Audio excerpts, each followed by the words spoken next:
dos brasileiros já praticaram ou já viram uma cena de machismo. 97% viram ou praticaram um ato de intolerância racial. 97% também para manifestações de preconceito contra gays, lésbicas, bissexuais e transexuais. 92% dos brasileiros já praticaram ou viram algum ato de preconceito contra pessoas gordas. É a chamada gordofobia. E quais as frases preconceituosas mais ouvidas pelos brasileiros? Ela tem o cabelo ruim, em primeiro lugar, citada por 70% dos entrevistados. Ela está vestida igual a uma vadia, 68%. Pode ser gay, mas não precisa beijar em público. Essa frase já foi ouvida por 58% dos brasileiros. O preconceito muitas vezes abre portas para a intolerância. O Fantástico propõe agora uma reflexão sobre casos recentes que estão aí dividindo opiniões e gerando ainda mais manifestações de ódio. Olha aqui, meus amigos, o capeta-chefe tá aqui, ó. Taca fogo em tudo. Quebra tudo, quebra tudo. Paga a vela pelo sangue de Jesus tem poder. Um traficante usa o nome de Jesus e obriga uma mãe de santo a destruir seu próprio centro de Umbanda. Quebra tudo, que a senhora quer demônio-chefe, que a senhora que patrocina essa cachorrada. Ela é uma Ialorixá, sacerdotisa de culto umbandista. Está sob a mira de uma arma. Rebenta a rinha desse demônio que tá aí. Foi há 3 semanas na Baixada Fluminense. Em apenas uma delegacia da região, 7 casos desse tipo estão sendo investigados. Um exemplo brutal da perseguição religiosa no nosso país. Historicamente, sempre houve essa perseguição. Ela não é episódica. Mas a nova face dela agora é uma face quando o tráfico de drogas se diz evangélico e começa a expulsar das comunidades as religiões de matriz africana. Eu não quero acreditar que a maioria do povo evangélico faça essa discriminação. Nessa semana, uma exposição que seria exibida no Museu de Arte do Rio Mar foi vetada pela prefeitura da cidade. A acusação é que os quadros seriam impróprios por conter referências a símbolos religiosos, a pedofilia e a zoofilia. 270 obras de 85 artistas brasileiros foram censuradas, proibidas. Sem consultar a opinião pública, o prefeito decidiu. Aqui no Rio, a gente não quer essa exposição. Saiu no jornal que ia ser no mar. Só se for no fundo do mar. Porque no Museu de Arte do Rio, não. A exposição se chama Queer Museu, Cartografias da Diferença na Arte Brasileira. As obras tratam de questões de gênero sexual e diferenças.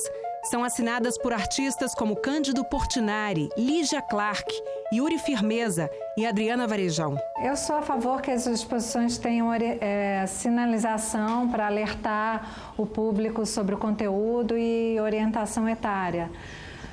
Mas proibir que a exposição aconteça é um ato de censura, eu acho, inaceitável e perigoso para a sociedade como um todo. Essa mesma exposição, antes de ser censurada no Rio, foi cancelada em Porto Alegre. Protestos acusaram blasfêmia contra símbolos religiosos. Quem está com a razão?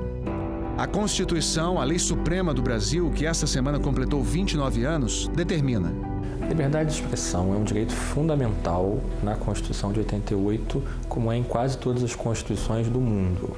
É justamente porque ela é uma forma de permitir que o cidadão ele tenha opinião própria e expresse essa opinião sem que o Estado determine o que ele pode ou não achar.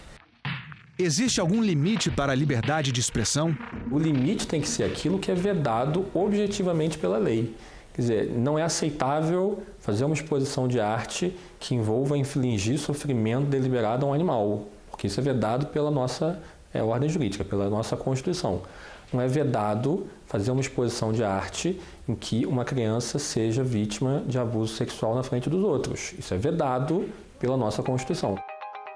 A imagem de uma menina tocando o pé do artista Wagner Schwartz, que se apresentou nu durante uma exposição no Museu de Arte Moderna de São Paulo, gerou protestos e agressões. A menina estava acompanhada pela mãe, que é cenógrafa, e na porta da sala tinha um aviso sobre cenas de nudez. O que diz o Estatuto da Criança e do Adolescente, o ECA, diante desta imagem?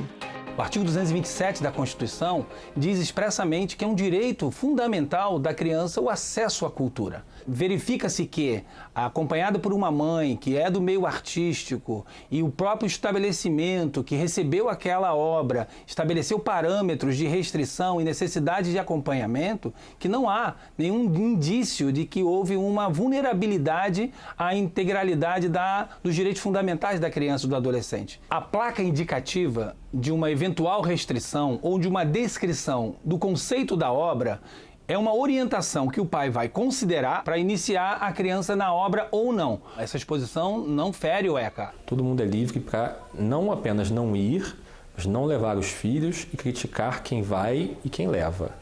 A questão é saber se eu posso impor aos outros essa minha visão de mundo. Então, uma família que queira, por razão religiosa, moral, convicção pessoal, qualquer razão, queira não naturalizar a nudez, tem todo o direito, inclusive, de criticar quem faça. A questão é, uma família que queira tratar a nudez de forma naturalizada, sem que haja um conteúdo sexual, uma interação sexual com a criança, porque isso, evidentemente, é vedado, essa família também deve ter o direito de fazer essa escolha. A gente pode achar errado, pode criticar, mas não deve querer impor aos outros o que a gente acha certo. Durante séculos, grandes artistas retrataram a nudez. Michelangelo, Mondigiani, Velázquez, Botero, Miró, Tarsila do Amaral. Esta semana, o prestigiado Museu d'Orsay, em Paris, relançou uma campanha feita há 2 anos. Tragam seus filhos para ver gente nua. O museu informou que a campanha é para compreender melhor as reações das crianças diante de obras de arte e, claro, motivar as crianças a irem ao museu.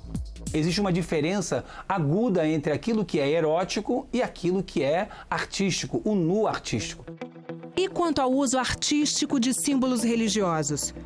Um dos mais conceituados artistas plásticos do Brasil, Vic Muniz, diz que graças à arte sacra, os fiéis podem formar uma imagem daquilo em que acreditam, a imagem do divino. Para Vic Muniz, sem a arte... A gente ia poder acreditar numa entidade divina, mas a gente não ia ter como se comunicar isso de uma forma adequada. Este quadro seria exibido na exposição que foi proibida no Museu de Arte do Rio. A obra se chama Cruzando Jesus Cristo com Deusa Shiva. Shiva, na verdade, é um deus. É uma das divindades supremas do hinduísmo. Ao jornal Gaúcho 0 Hora, o autor Fernando Baril explicou: aquilo não é Jesus, é uma pintura. É minha cabeça, ponto. Me sinto à vontade para pintar o que quiser. Diante da lei, essa pintura não representa vilipêndio religioso. Ela não fere o direito de crença. Proibir o que seja polêmico é o oposto da liberdade de expressão, da liberdade artística, da liberdade de informação. A arte, a expressão, por definição, sempre trataram de temas polêmicos, desconfortáveis, desagradáveis, até repugnantes para algumas pessoas. Portanto, proibir porque não se gosta do conteúdo é a censura artística, ideológica, política que a Constituição veda taxativamente, com muita ênfase. O Estado não tem que ser o censor para dizer o que tem ou não valor artístico. A mãe de santo perseguida por traficantes não prestou queixa à polícia. Mas o delegado da área encaminhou a denúncia ao Ministério Público. Pelo sangue de Jesus tem poder. O preconceito é uma maneira muito primitiva de lidar com a diferença. É como se ainda precisássemos, de alguma forma, criarmos grupos oponentes a outros grupos diferentes. Lá atrás, nos primórdios, isso era necessário para a sobrevivência. Hoje não é necessário para nada. Pelo contrário, o mundo é feito de diferenças. Se você também observar, nunca houve um ato hostil de nenhum membro da nossa religião contra qualquer outra religião. Embora secularmente sendo desrespeitado, sendo perseguido, tendo as nossas crianças sendo apedrejadas, os nossos velhinhos sendo apedrejados, nossos meninos sendo discriminados na escola, mesmo assim nós sempre pedimos o diálogo. A intolerância religiosa sempre matou, continua matando e impondo sofrimento. Todas as pessoas muito preconceituosas têm uma característica em comum. O medo, na verdade, um profundo medo de que aquilo em que acreditam, aquilo que os valores que permeiam sua vida se desapareçam, se diluam. elas veem a pessoa diferente como uma ameaça. A experiência do sagrado é uma experiência muito profunda, muito sincera, tem a ver com o sentido da vida. Então, quando você é limitado, quando você é violentado simplesmente por exercer a sua fé, é o seu íntimo que está sendo violentado, é a sua verdade mais profunda que está sendo impedida. Se o Brasil caminhar para esse desenho que eles querem de sociedade, todas as pluralidades, todas as liberdades serão caçadas.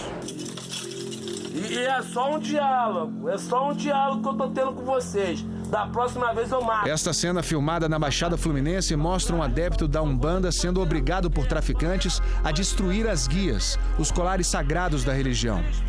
Ele veste uma blusa com a imagem de Jesus, que também é cultuado na Umbanda com o nome de Oxalá. Primeiramente você pede licença a Jesus. O traficante usa o nome de Cristo e ameaça um homem com um taco de beisebol onde se lê diálogo. É só um diálogo que eu tô tendo com vocês.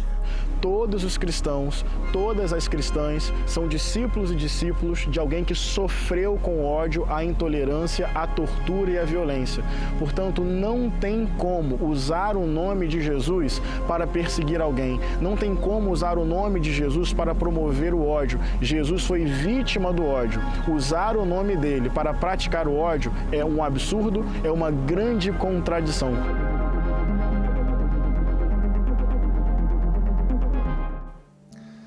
Caetano Veloso falou hoje em Belo Horizonte sobre os casos recentes que têm ganhado repercussão nacional e defendeu a liberdade